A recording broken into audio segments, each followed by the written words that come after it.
Hello mga kalalabs! Long time no vlog! Namiss ko kayo. Ilang linggo din yata ako hindi nakapag-vlog and puro reels lang ang ginagawa ko. Wala kasi akong ma-content mga kalalabs, kaya siguro ngayon lang ako nakapag-vlog uli kasi may lalakarin akong mga kalalabs. And ito, importanteng mahalaga na kailangan ko talagang makuha and mabili. At pagkatapos ko nga maglagay ng borloloy sa katawan ko ay nagpahid na ako ng cream para naman medyo gumanda-ganda ang mukha ko dahil kanina pa nahahagard. Katatapos ko lang kasing maghalaw niya nang makareceive ako ng magandang balita sa aking katrabaho, and thanks sa kanila dahil tinutulungan nila ako sa aking paghihirap. Ayan na nga mga kalalabs, ready to go na tayo, and kahit makulimlim, fight lang, go pa rin tayo. At ayan nga, samang-sama na mukha na isang bata diya. At ayan nga mga kalalabs, sobrang hangin at makulimlim pa na nagbabadya ng ulan. Ako namang itong may payong ay kung bakit ba naman nakakalimutan ko palagi. Medyo naiilang pa nga ako dyan mga kalalabs kasi sa hindi kalayuan, may mga tao nakatingin kasi sa akin. Gawa kasi nag-upgrade yung vlog ko na dati pa cellphone lang. Ngayon nakatakid na po sa selfie stick na nabili ko lang po sa TikTok ng 15 pesos kasi sale po yun. Matagal na naman ako nag-vlog, kaso hindi pa rin talaga ako masanay-sanay na mag-vlog sa maraming tao. Magbalik nga tayo mga kalalabs, ilang saglit nga naman ay nakasakay na rin ako sa wakas, buti hindi ako inabot ng ulan. Yun nga lang mga kalalabs, habang nasa kaligitnaan kami ng kalsada ay umulan naman bigla at ang lakas ng hangin. Mas malakas pa yata sa hangin ng tropa mo eh.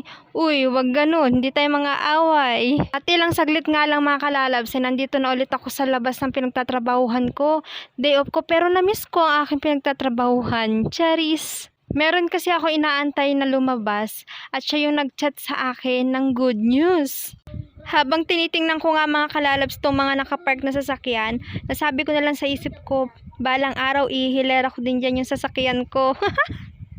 At maya-maya nga lang mga kalalabs, hindi ko na nga lang naipakita sa inyo na ibigay na nga sa akin ng katrabaho ko yung good news. At ito nga, kahit umuulan ay nagpatikad na ako para lang makaalis na kasi nga anong oras na din. Pupunta nga lang muna ako saglit dito sa Robinson, gawa ng kailangan kong bilhan din ng gatas ng aking bebe lab. Ayan nga mga kalalabs, sa takbo na ako dyan. Habang naglalakad nga ako mga kalalabs dito sa Robinson, ay problema ko ng aking sapatos. Akala mo kabigat-bigat ng daladala ko at ang bigat ng sapatos ko. Piling ko mahuhubad pa nga sa akin. At ito nga mga kalalabs, nag-iikot-ikot na ako para mamili ng mga kakailanganin lang naman katulad ng gatas and something anik-anik. Napatigil pa nga ako mga kalalabs dyan. Siguro mga kalahating oras din yun. Kasi may lumapit sa aking babae. In-endorse niya sa akin yung GoTime card. And sabi niya free. And syempre, doon tayo palagi sa free. Mga kalahating oras din kaming nag-fill up doon bago niya ako binigyan ng card. Kung kanina nga pala mga kalalabs, may dala akong basket.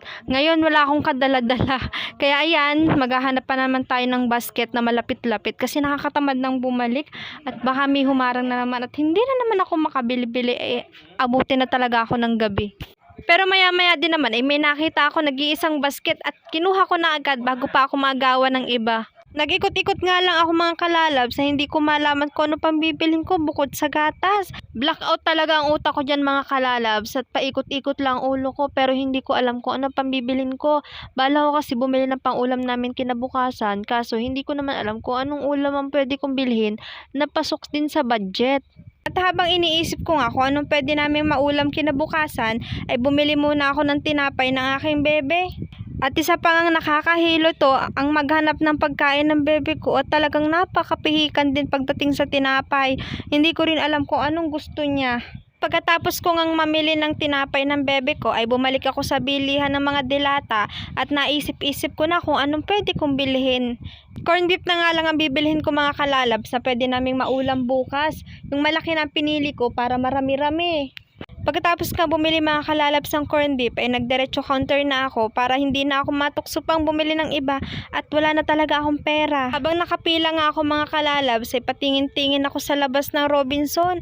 Ang kulimlim pa rin kasi mga kalalabs and parang feeling ko umuulan na eh. Labas ko na nga mga kalalabs itong GoTime card na pinagkaabalahan ko kanina kaya napending ang pamimili ko ng konting grocery.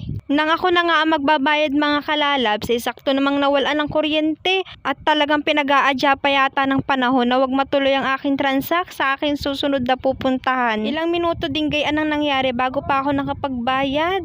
At ayan nga, hindi na maipinta ang mukha ko at talaga namang anong oras na. Ilang saglit nga ay nagkailaw na din naman na nagpalakpakan pa mga tao. Uy, wag uy, walang nangyaring ganun. Hindi na nga ako mapakala dyan mga kalalabs habang binabayaran ko na at paikot-ikot ako at patanaw-tanaw na talaga sa labas at nahangin na ng malakas. Feeling ko nga binabagyo na. Uy, OA na. Pagkatapos ko nga sa supermarket ay naglakad na ako palabas at kaso nga lang napatapat pa ako sa lamin. Aba ay parang hindi nagmamadali. Ayan, pumusing-posing pa. Aba naman, uy. Paglabas ko nga ng Robinson ay makulimlim lang, hindi naman umuulan. Kaso parang nagdadalawang isip na akong tumuloy kasi anong oras? Mag-aalas 5 na ba? Nag-iisip nga ako dyan mga kalalabs kung dediretso pa ako dun sa susunod na pupuntahan ko kasi nag-aambon-ambon na, baka ang iniisip ko ay baka abutin ako ng ulan ay lalong hindi na ako makauwi pa ng maayos. Sumakay na nga ako mga kalalabs at ang bala ko'y umuwi na kaso ang ginawa ko naman ay nagpadiretso na ako sa Lalod at pupuntahan ko pa rin kahit nagdadalawang isip ako dahil baka sarado na pag pumunta ako doon. Malapit na nga sana ako sa pupuntahan ko kaso na traffic naman.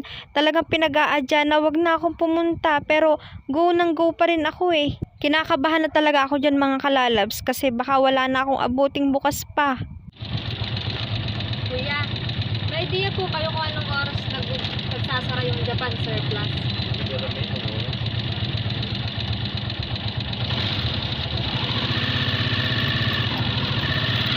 Yung pansin ko yan, medyo gabi na. Apa. Medyo pinalakas ng driver yung loob ko nung sinabi na gabi daw naman yata nagsasara dahil napapansin niya minsan. Apa. Nakakawalang gana na talaga ang traffic. Ay nako, malapit na itanaw ko na ang likuan eh. Yun na yun pupuntahan ko. Kalalabs, umuusad na kaso wala, sarado. Ay ko naman, nakakaiyak. At para nga hindi masayang ang pinamasahe ko, ay dito na rin ako sa tricycle na ari sumakay pa uwi. At dahil pag nagpangalawang tricycle pa ako, ay sisingilan lang nila ako ng 50 pesos dahil yun talaga ang pasahihan tuwing gabi. Ay siya mga kalalabs, hanggang dito na lang at talaga namang ang sama ng loob ko ngayon. Sinisisi ko ang sarili ko sa pagiging mabagal ko o talagang pagkakataon lang talaga na hindi ko pagkakataon bumili ngayon ng bisikleta na sasakyan ko kinabukasan para sana makatipid na ako. Ay siya mga kalalabs, hanggang sa susunod na vlog po. Bye-bye! Mwah!